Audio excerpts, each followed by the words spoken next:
اللہ رب العزت سے دعا ہے کہ اللہ رب العزت مجھے حق سچ بیان کرنے کی توفیق عطا فرمائے اور پھر ہم سب کو اس پر عمل کرنے کی توفیق عطا فرمائے۔ ہم میں سے ہر بندہ جو ہے وہ اپنی عقل، اپنے شعور اور اپنی فکر اور اپنی سوچ کے مطابق کسی نہ کسی مقصد کے لیے تودو کرتا ہے، کوشش کرتا ہے اور محنت کرتا ہے، اور ہر بندہ اپنی عقل اور اپنی سوچ کے مطابق کسی نہ کسی کام کو، کسی نہ کسی مقصد کو اپنی کامیابی سمجھتا ہے۔ کسی بندے کے نزدیک اس کے پاس زیادہ مال آ جانا اس کی کامیابی ہے، کسی بندے کے نزدیک اس کے بیٹے جوان ہونے اور اس کے پاس جوان اولاد کا ہونا یہ اس کی کامیابی ہے۔ کوئی بندہ بہت زیادہ علم حاصل کرنے کو اپنی کامیابی سمجھتا ہے، اور کوئی بندہ کسی عہدے کو، کسی منصب کو، کسی رتبے کو اپنے لیے کامیابی سمجھتا ہے،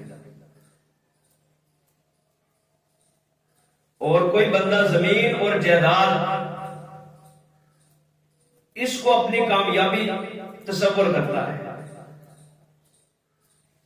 حتیٰ کہ ہم میں سے ہر بندہ جو ہے اس کی سوچ اور فکر کبھی بھی کسی ایک مقصد اور ایک بات پر جمع نہیں ہوتی کہ اس کو تمام کے تمام لوگ کامیابی سمجھیں۔ کیوں نہ ہم سارے کے سارے اس مقصد کے لیے اور اس منزل کے لیے کوشش اور محنت کریں جس کو نہ آپ کامیابی کہتے ہیں نہ میں کامیابی کہتا، جس کو کامیابی اس ذات نے کہا ہے جس ذات کے بارے میں قرآن مقدس نے کئی ایک مقامات پر اس بات کو ذکر کیا ہے، وَمَنْ أَصْدَقُ مِنَ اللَّهِ حَدِيثًا وَمَنْ أَصْدَقُ مِنَ اللَّهِ قِيلًا۔ اللہ سے سچی بات کسی کی نہیں ہے۔ اللہ نے جس بات کو کامیابی کہا ہے اس کامیابی کے لیے آپ اور میں کوشش بھی کریں، محنت بھی کریں، اور اس کامیابی کو اپنا مقصد اور حرف آخر تصور کریں۔ قرآن مقدس کی آیت میں اللہ وحدہ لا شریک نے کامیابی کس کو کہا ہے؟ فرمایا جو بندہ قیامت کے دن جہنم سے بچا کر کے جنت میں داخل کر دیا گیا یہ بندہ کامیاب ہے، فقد فاز، یہ بندہ کامیاب ہے۔ وَمَا الْحَيَاةُ الدُّنْيَا إِلَّا مَتَاعُ الْغُرُورِ، باقی ساری کی ساری تمہاری کامیابیاں، تمہارے عہدے، منصب، مال، دولت، سارے کا سارا جو ہے یہ دنیا کی زندگی ہے، اور اللہ تعالیٰ نے آخرت میں جس مقصد کو کامیابی کہا ہے وہ کیا ہے؟ وہ ہے جہنم سے بچاؤ اور جنت کا داخلہ۔ آج کے خطبہ جمعہ میں 4 چیزیں میں آپ کے سامنے رکھوں گا، جن 4 چیزوں کو نبی علیہ السلام نے حصول جنت یعنی جنت میں داخلے کا عمل قرار دیا ہے۔ ان 4 باتوں نبی علیہ السلام صحابہ کرام تشریف فرما تھے، اور آقا علیہ السلام ہر وقت صحابہ کرام کو واعظ و نصیحت فرماتے، اور کئی ایک صحابہ کرام جن کی کچھ وقت کے لیے، کچھ منٹوں کے لیے نبی علیہ السلام سے ملاقات ہوتی تو آ کر کے آقا علیہ السلام سے ایک ہی سوال کرتے، کئی ایک احادیث کا خلاصہ آ کر کے پوچھتے اللہ کے رسول ہمیں کوئی ایسا عمل بتائیں جو عمل ہم دنیا میں کرتے رہے اور اللہ تعالیٰ ہمیں جنت کا داخلہ عطا کرے۔ یعنی بالکل مختصر سا سوال، اور آقا علیہ السلام اس کا جواب دیتے، اور جنت کے مختلف اعمال نبی علیہ السلام نے مختلف احادیث میں ان کو ذکر کیا۔ آقا علیہ السلام صحابہ کرام میں تشریف فرما ہے، نبی علیہ السلام نے پوچھا، 4 باتیں پوچھی، اور اس کے بعد آقا علیہ السلام نے ان 4 سوالوں میں جس بندے نے وہ 4 کام کیے تھے، وہ سب سے عظیم صحابی غار یار جن کو کہا جاتا ہے، حضرت ابوبکر صدیق رضی اللہ تعالیٰ عنہ۔ اس حدیث سے ان کی کامیابی بھی ہے، ان کی فضیلت بھی ہے، اور اسی طرح سے ان کی اعمال میں اس قدر کوشش اور محنت یہ بھی ہمارے ساتھ ہے۔ پھر نبی علیہ السلام نے فرمایا کہ جس بندے میں یہ 4 خوبیاں پائی جائیں، وہ بندہ جو ہے جنت کا داخلہ اس بندے کو اللہ تعالیٰ عطا فرما دے گا۔ اللہ تعالیٰ اس بندے کو جنت میں داخل عطا فرما دے گا۔ وہ 4 چیزیں کون سی ہیں؟ اور ایک روایت میں آتا ہے نبی علیہ السلام نے حضرت ابوبکر صدیق سے کہا تھا، اے ابوبکر تو ہوگا کہ جس کو جنت کے 8 دروازوں سے پکارا جائے گا۔ انہی 4 اعمال کی وجہ سے کہ انہوں نے وہ 4 اعمال اس دن سر انجام دیے تھے، جن کو نبی علیہ السلام نے جن اعمال کے بارے میں کہا کہ جو بندہ یہ عمل کرتا ہے اللہ تعالیٰ اس کو جنت کا داخلہ ضرور بھی ضرور دے گا۔ سب سے پہلی بات نبی علیہ السلام نے صحابہ کرام تشریف فرمایا من اصبح منکم اليوم صائما، اے میرے صحابہ مجھے بتلاؤ کہ آج کے دن روزہ کس بندے نے رکھا؟ سب سے پہلا عمل جس کو نبی علیہ السلام نے جنت کے داخلے کا ذریعہ قرار دیا ہے، پوچھا کہ روزہ کس نے رکھا ہے؟ حضرت ابوبکر صدیق رضی اللہ تعالیٰ عنہ نے دیکھا، اپنا ہاتھ کھڑا کیا، کہنے لگے اللہ کے رسول میں نے آج کے دن روزہ رکھا۔ اور روزے کی اہمیت اور فضیلت کیا ہے؟ اس کی اہمیت اور فضیلت اور اس کا اجر و ثواب، اس کا اندازہ اگر بندہ لگانا چاہے تو ایک حدیث سے اس کا اندازہ کرنا۔ حدیث میں آتا ہے نبی علیہ السلام فرماتے ہیں، حدیث قدسی ہے، فرمایا کہ اللہ تعالیٰ خود فرماتا ہے الصوم لی وانا اجزی بہ، روزہ میرے لیے ہے، اس کی جزا میں خود دوں۔ یعنی معلوم ہوا دنیا میں اگر کوئی ایسا عمل ہے کہ جس کی جزا، جس کا اجر اور ثواب نبی کو بھی معلوم نہیں ہے کہ اس کا اجر و ثواب کتنا زیادہ ہے، وہ ایک عمل ہے، وہ عمل روزے جیسا نہیں۔ آقا علیہ السلام نے بھی حدیث میں اس کا اجر و ثواب ذکر نہیں کیا۔ فرشتے اس کا اجر و ثواب لکھنے سے عاجز اور قاصر ہیں۔ تمام نیکیوں کا اجر و ثواب فرشتے نوٹ کرتے ہیں جن کا اللہ نے اجر و ثواب ذکر کیا، لیکن روزہ ایسا عمل ہے کہ جس کا اجر و ثواب اللہ تعالیٰ نے ذکر نہیں کیا، فرمایا روزہ میرے لیے ہے، اس کی جزا میں خود دوں۔ اور ایک حدیث میں آتا ہے نبی علیہ السلام فرماتے ہیں کہ اللہ تعالیٰ خود کہتے ہیں الصوم لی وانا اجزی بہ، روزہ میرے لیے ہے، اس کی جزا میں خود دوں۔ میری رضا، میری خوشنودی، میری رضامندی جو ہے یہ روزے کی جزا ہے۔ حدیث میں آتا ہے نبی علیہ السلام فرماتے ہیں من صام یوما فی سبیل اللہ بعد اللہ لہ بہ وجہہ عن النار 70 خریفا، جو بندہ ایک روزہ اللہ کے رستہ میں رکھتا ہے اللہ تعالیٰ اس بندے کو 70 سال کی مسافت کے بقدر جہنم کی آگ سے دور فرما دیتا ہے۔ یعنی ایک روزے کا اجر و ثواب کیا ہے؟ 70 سال کی مسافت اللہ تعالیٰ اس کو جہنم کی آگ سے دور فرما دیتا ہے۔ اور ایک روایت میں آتا ہے نبی علیہ السلام فرماتے ہیں قیامت کا دن ہوگا، لوگوں کو جب اللہ کی بارگاہ میں پیش کیا جائے، آج بھی ہم کسی معمولی سے مسئلے کے لیے اپنا کوئی نہ کوئی سفارشی تلاش کرتے ہیں کہ ہمارا کوئی سفارشی مل جائے جو اللہ کی بارگاہ میں ہماری سفارش کرے، یا دنیا میں ان 2 سفارشوں کے لیے ہم کوشش اور محنت کرتے ہیں کہ ہماری سفارش، چاہے دنیا کا کوئی کام ہو یا اللہ کی عدالت میں کوئی بندہ ہماری سفارش کرے۔ نبی علیہ السلام فرماتے ہیں کہ قیامت کے دن اللہ کی بارگاہ میں الصیام والقرآن یشفعان للعبد یوم القیامہ، ایک قرآن ہے اور ایک روزہ ایسا عمل ہے کہ جو 2 عمل جو ہیں یہ قیامت کے دن بندے کی اللہ کی بارگاہ میں سفارش کرے۔ روزہ کہے گا اے ربی منعت الطعام والشہوۃ، اے اللہ میں نے اس کو کھانے پینے سے بھی روکا ہے اور شہوت سے بھی روکا ہے، فشفعنی فی، حدیث میں آتا ہے فیشفعان، اللہ تعالیٰ ان دونوں کی سفارش کو قبول کر کے بندے کو نجات عطا فرمائے۔ یعنی قیامت کے دن جب بندے کا کوئی سفارشی نہیں ہوگا تو روزہ اس وقت بندے کا سفارشی بن کے اللہ کے سامنے اس بندے کی سفارش کرے گا کہ اللہ میری وجہ سے یہ میرا لحاظ رکھتا رہا، میری پاسداری کرتا رہا، تیرے حکم کی تکمیل کرتا رہا، اے اللہ اس بندے کو معاف فرما دے۔ آج سردیوں کے دن ہے، نبی علیہ السلام کی ان احادیث پر ہم نے عمل کرنا ہے۔ آقا علیہ السلام کے متعلق آتا ہے، فرماتے ہیں، فرمایا کہ میں سوار اور جمعرات کا روزہ رکھتا ہوں، اور رکھتا کس لیے ہوں؟ تو رجل الاعمال یوم الاثنین و یوم الخمیس، فرمایا سوار اور جمعرات کو اللہ کی بارگاہ میں اعمال پیش کیے جاتے ہیں۔ فأحب ان يعرض عملی وانا صائم، میں اس بات کو پسند کرتا ہوں کہ جب اللہ کی بارگاہ میں میرا رجسٹر کھولا جائے تو اس میں روزے جیسا عظیم عمل وہ بھی میرے نامہ اعمال میں موجود ہے۔ سوار اور جمعرات کا روزہ یہ نبی علیہ السلام کی بہت بڑی سنت ہے۔ سردیوں کے دن ہے، کوشش کریں نفلی روزوں کی پابندی کریں، اور صحت پر اگر دیکھے جائیں تو اس کے بے شمار مثبت اثرات ظاہر ہوتے ہیں۔ آج سائنسدانوں نے ثابت کیا ہے بلڈ پریشر کی بیماری اور شوگر کو کنٹرول رکھنے کے لیے سب سے عظیم عمل کوئی ہے تو وہ روزہ ہے۔ معدے کی بے شمار بیماریوں کو دور کرنے والا اگر کوئی عمل ہے تو وہ روزہ ہے۔ ایک ریسرچ کے مطابق کینسر والے مریض جو ہیں وہ ایک پیریڈ جو لمبا پیریڈ بھوکے رہتے ہیں، ان کا کینسر جو ہے اس کی بیماری یا تو ختم ہو جاتی ہے یا کنٹرول ہے۔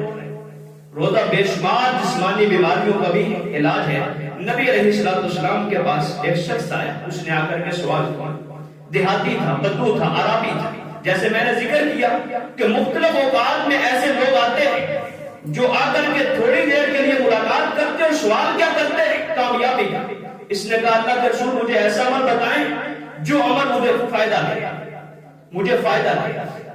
اور دوسری حدیث میں آتا ہے اے اللہ کے رسول مجھے ایسا عمل بتائیں یدخلنی الجنہ، جو عمل مجھے جنت کا داخلہ عطا کرے، جس عمل کی وجہ سے میں اللہ کی جنت کو حاصل کر لوں۔ نبی علیہ السلام نے فرمایا علیک بالصیام فإنہ لا عدل لہ، روزے کو لازم پکڑ لو، اس کے برابر کوئی عمل نہیں ہے کہ جو تجھے اللہ کی جنت میں لے جائے۔ یہ سب سے عظیم عمل ہے جو تجھے اللہ کی جنت کا داخلہ عطا کرے۔ اور یہاں سے جو پہلی حدیث میں نبی علیہ السلام سے اس نے سوال کیا مجھے عمل بتائیں جو مجھے نفع دے، یہاں سے علماء نے یہ دلیل بیان کی ہے کہ اس کو جسمانی لحاظ سے نبی علیہ السلام نے فرمایا تھا کہ روزہ رکھو یہ تمہیں نفع دے گا، اور دوسری حدیث میں فرمایا کہ روزہ رکھو یہ تمہاری نجات کے لیے کافی۔ اور اسی طرح سے کئی ایک احادیث میں نبی علیہ السلام نے روزے کی فضیلت کو ذکر کیا ہے۔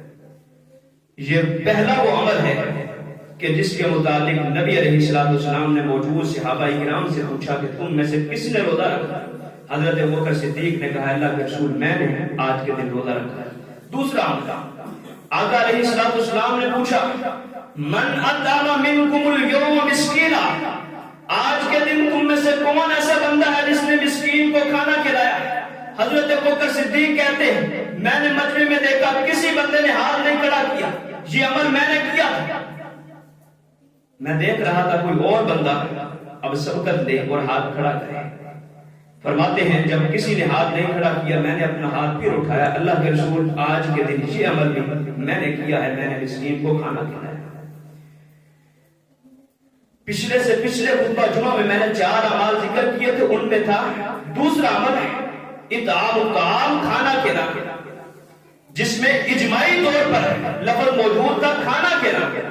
اور اس حدیث میں نبی علیہ السلام نے جنت کے داخلے کے لیے جو دوسرا عمل ذکر کیا ہے اس میں ایک شخص کو نبی علیہ السلام نے مینشن کر دیا، اس کو ذکر کر دیا ہے من اطعم منکم اليوم مسکینا، کس نے مسکین کو کھانا کھلایا ہے۔ معلوم ہوا مسکین کو کھانا کھلانا یہ سب سے بڑی نیکی ہے کھانا کھلانے کے اعتبار سے۔ اور حدیث میں کئی ایک جگہ پر اس کا فضیلت، اس کی اہمیت اور اس کا ذکر ہوا ہے۔ قرآن مقدس میں اللہ وحدہ لا شریک نے سورۃ دہر میں اس بات کو ذکر کیا، فرمایا ان الابرار یشربون من کأس کان مزاجها کافورا این یشرب بها عباد اللہ یفجرونها تفجیرا۔ فرمایا قیامت کے دن نیک لوگوں کو ایک ایسا مشروب پلایا جائے گا جس مشروب میں سے کافور کی مہک آئے گی، یعنی اس قدر عظیم۔ فرمایا اس کو نیک لوگ عینا یشرب بہا عباد اللہ، یہ ایسا چشمہ ہے جس سے اللہ کے نیک بندے پیئیں گے۔ یفجرونہا تفجیرا، وہ نیک لوگ کون ہیں؟ اللہ نے ان کی صفات کو ذکر کیا، دیکھیں یوفون بالنذر ویخافون یوما کان شرہ مستطیرا، پہلے ان کی خصلت یہ ہے اپنی منتوں کو پورا کرنے والے ہیں، جو منت مانی ہے اس کو پورا کرتے ہیں، یہ اللہ کے نیک بندے۔ دوسری نشانی کیا ہے؟ وَيَخَافُونَ يَوْمًا كَانَ شَرُّهُ مُسْتَطِيرًا، قیامت کے دن کا اپنے دلوں میں خوف رکھیں گے۔ وَيُطْعِمُونَ الطَّعَامَ عَلَىٰ حُبِّهِ مِسْكِينًا وَيَتِيمًا وَأَسِيرًا، اللہ تعالیٰ فرماتے ہیں کہ یہ اللہ کی رضا کے لیے مسکین کو، یتیم کو اور قیدی کو کھانا کھلانے والے۔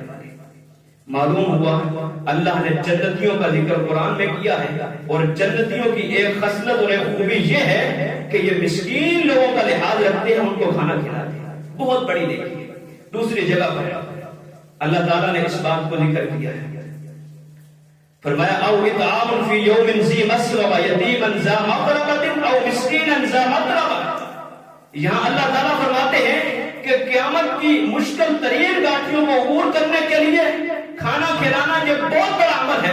یہاں بھی اللہ نے دو لوگوں کا ذکر کیا ہے، اور ان دو لوگوں کو اللہ تعالیٰ نے ساتھ ہی ان کی اس صفت کو بھی ذکر کر دیا کہ ان کی خوبی کیا ہے، ان کو پہچاننے کے لیے ان میں کون سی صفت موجود ہو تو پھر اس کے ساتھ یہ نیکی کرو اور قیامت کی مشکل گھاٹیوں میں تمہارے لیے نجات کر دی جائے۔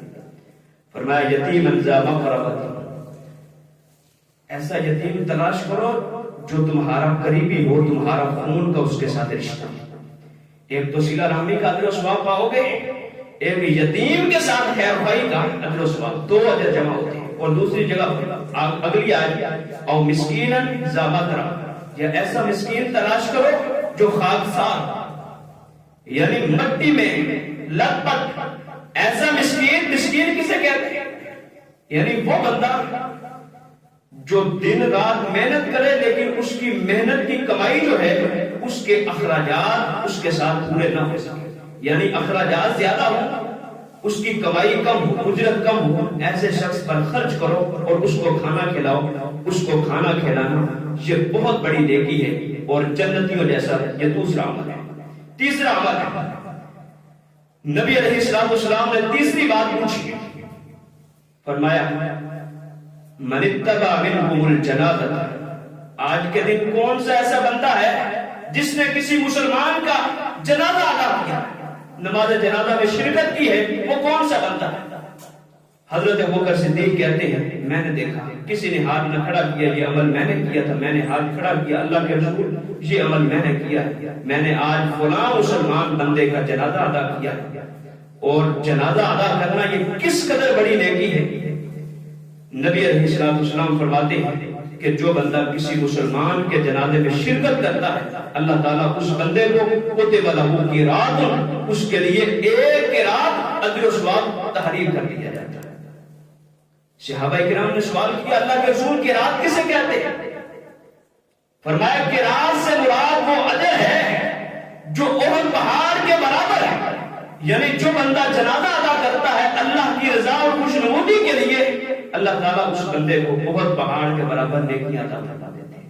اس کی لمبائی جو ہے تقریباً 5 سے 6 کلومیٹر اور چوڑائی 3 سے 4 کلومیٹر کے درمیان یہ پھیلا ہوا پہاڑ ہے۔ اس قدر بڑا وزنی دنیا کی کوئی طاقت اس کا وزن نہیں کر سکتی۔ اس کے بقدر نیکیاں بندے کے نام اعمال میں تحریر کر دی جاتی ہیں۔ کس عمل کے ساتھ؟ صرف ایک مسلمان کا نماز جنازہ ادا کرنے کے ساتھ۔ ہمارے رویے میں بہت بڑی کمزوری ہے اس لحاظ سے، اگر کوئی مالدار بندہ فوت ہو جائے جو ہمیں جانتا تک نہ ہوتا، اس کا نماز جنازہ ادا کرنے کے لیے ہم پہلی صف میں کھڑے ہوتے ہیں کہ کل کلاں اس سے کوئی کام پڑ جائے تو اس کے لواحقین کے پاس جا سکے۔ دوسرا، ہم اس کا جنازہ ادا کرتے ہیں جو ہمارے رشتہ دار ہیں، ہم اس بندے کا جنازہ ادا کرتے ہیں جس کی ناراضگی کا ہمیں خوف ہوتا ہے کہ اس کے لواحقین ہم سے ناراض ہو جائیں گے، اس کے جنازے میں ہم شرکت کرتے ہیں۔ یہ دوگلا پولیسی اس کو ختم کر دو۔ کسی بھی جنازے میں جانے سے پہلے اگر نیت یہ ہے کہ آج میں جنازہ پڑھوں گا کل وہ میرا جنازہ پڑھے گا تو خدا نہ جائے. اگر نیت یہ ہے کہ وہ مجھ سے ناراض ہو جائے گا اگر میں جنازے میں نہ گیا تو نہ جائے.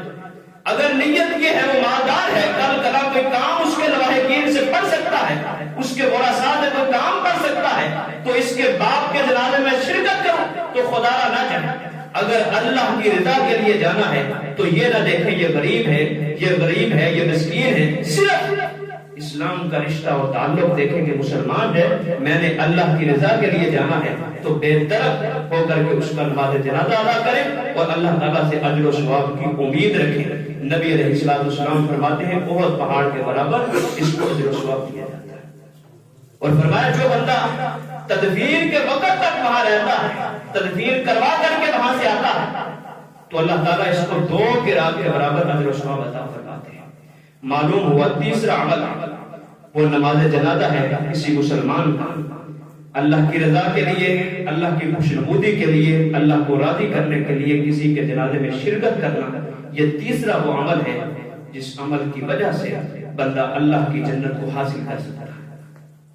پہلا عمل روزہ ہے, دوسرا عمل مسکین کو کھانا کھلانا, اور تیسرا عمل کسی مسلمان کا جنازہ ادا کرنا. چوتھا نبی علیہ السلام نے پوچھا من عاد منکم اليوم مریضا, آج کے دن کون ایسا بندہ ہے جس نے کسی مریض کی عیادت کی ہے. حضرت ابوبکر صدیق کہتے ہیں مجمع میں کسی بندے نے ہاتھ نہیں کھڑا کیا. چوتھا عمل تھا, میری کوشش تھی, میری توجہ تھی کہ کوئی بندہ ہاتھ کھڑا کرے کہ یہ عمل میں نے کیا ہے. جب کسی بندے نے ہاتھ نہ کھڑا کیا تو یہ عمل میں نے کیا تھا, میں نے اپنا ہینڈ اوپر کیا, میں نے کہا اللہ کے رسول یہ عمل یہ بھی میں نے کیا, میں نے آج کسی مریض کی عیادت بھی کی. نبی علیہ السلام فرماتے ہیں اور مریض کی عیادت کرنا کتنی بڑی نیکی ہے, 1-2 حدیثوں سے اس بات کو سمجھیں. آقا علیہ السلام فرماتے ہیں المسلم علی المسلم ست بالمعروف, مسلمان کے مسلمان پر 6 حقوق ہیں جن کی پاسداری لازمی ہے, ضروری ہے. ان میں سے ایک حق چوتھا یہ ہے وَيَعُودُهُ إِذَا مَرِضَ, جب مسلمان بیمار ہو جائے اس کی عیادت کرنا یہ مسلمان کا حق ہے. ہم میں سے کتنے لوگ ایسے ہیں اپنے رشتہ داروں کو چھوڑیں, اپنے دوستوں کو چھوڑیں, اور نبی علیہ السلام نے حضرت ابوبکر صدیق سے یہ سوال کیا تھا, پورے مجمع میں کسی بندے نے ہاتھ نہیں کھڑا کیا, انہوں نے ہاتھ کھڑا کیا تھا. تو مجھے بتلائیں اگر کوئی دوست ہوتا حضرت ابوبکر صدیق کا تو مجمع میں کسی صحابی کے ساتھ اس کی دوستی نہیں تھی. اگر حضرت ابوبکر صدیق کا کوئی رشتہ دار ہوتا تو خیر سگالی کی وجہ سے حضرت ابوبکر صدیق کے ساتھ اس مریض کی عیادت کے لیے کوئی صحابی نہ جاتا. معلوم ہوا نہ رشتہ دار تھا, نہ دوست تھا, نہ قریبی تھا. کیا تعلق تھا؟ اسلام کا تعلق تھا, جس کو شاید باقی صحابہ جانتے بھی نہیں تھے کہ کس مریض کی حضرت ابوبکر صدیق نے عیادت کی. معلوم ہوا اسلام کے تعلق کی وجہ سے ہمارا یہ حق ہے کہ کسی مسلمان کی عیادت کرنا, اس کی عیادت کے لیے جانا. نبی علیہ السلام کے بارے میں آتا ہے آقا علیہ السلام کی خدمت ایک یہودی بچہ کیا کرتا تھا. وہ بیمار ہوا, نبی علیہ السلام اس کے پاس گئے, اس کی جا کر کے عیادت کی. یہاں ہمارے نبی کی سیرت یہ ہے کہ یہودیوں کے بچوں کی عیادت کے لیے جائیں جن کے ساتھ کوئی تعلق نہیں ہے اسلام کا, کوئی رشتہ نہیں ہے. نبی علیہ السلام ان کی عیادت کے لیے جائیں. اور ہمارے اعمال اور ہماری سیرت, ہمارا کردار ایسا ہو جس کے ساتھ ہم بولتے نہیں ہیں, اس کی عیادت کے لیے ہم جانا گوارا نہیں کرتے. ہماری مساجد میں کتنے ایسے جماعتی ہیں جو کسی بیماری کی وجہ سے, کسی مرض کی وجہ سے وہ مسجد میں نہیں آتے. ہم میں سے کوئی بندہ یہ کوشش نہیں کرتا کہ چل کر کے اس کے پاس جایا جائے, اس سے پوچھا جائے کہ کیا پریشانی ہے, کیا بیماری ہے, جا کر کے اس کی عیادت کی جائے. یہ مسلمان کا حق ہے. اس کا فائدہ کیا ہے؟ نبی علیہ السلام فرماتے ہیں جب تک بندہ مریض کی عیادت کرتے ہوئے اس کے پاس بیٹھا رہتا ہے ایسے ہے جیسے جنت کے باغ میں بیٹھا ہے. پوری شریعت میں شاید میں نے کوئی ایسا عمل نہیں اپنی آنکھوں کے ساتھ دیکھا کہ جس عمل کی وجہ سے نبی علیہ السلام نے فرمایا ہو کہ یہ عمل جب تک بندہ کرتا ہے ایسے ہے جیسے جنت میں ہے. دنیا میں اگر کسی کو جنت میں دیکھنا چاہتے ہو تو جو بندہ اللہ کی رضا اور خوشنودی کے لیے کسی مریض کی عیادت کرتے ہوئے اس کے پاس بیٹھا ہے، یہ ایسے ہے جب تک بیٹھا رہے گا جیسے جنت میں بیٹھا ہے۔ یہ نبی علیہ السلام کا فرمان ہے۔ کتنی بڑی نیکی ہے اور کتنی بڑی فضیلت ہے۔ آقا علیہ السلام فرماتے ہیں، صحابہ کرام نے پوچھا ما کان خرفت الجنہ، اللہ کے رسول خرفت الجنہ سے کیا مراد ہے؟ فرمایا اس سے مراد یہ ہے جنت کے پھل، وہ جنت کے پھلوں کو چن رہا ہے جب تک وہ مریض کی عیادت کر رہا ہے۔ دوسری حدیث نبی علیہ السلام فرماتے ہیں کہ جو بندہ صبح کے وقت کسی مریض کی عیادت کے لیے جاتا ہے اللہ کی رضا اور اللہ کی خوشنودی کے لیے، تو اللہ تعالیٰ 70,000 فرشتوں کو شام تک اس بندے پر مقرر کر دیتے۔ یہ بندہ اپنے کام کاج کرتا ہے، صبح کے وقت اس نے عمل کیا تھا، کسی مریض کی عیادت کی صرف اسلام کی وجہ سے، اللہ کو راضی کرنے کے لیے، اللہ کی خوشنودی کے لیے۔ نبی علیہ السلام فرماتے ہیں شام تک 70,000 فرشتے اس کے حق میں دعائیں کرتے رہتے ہیں۔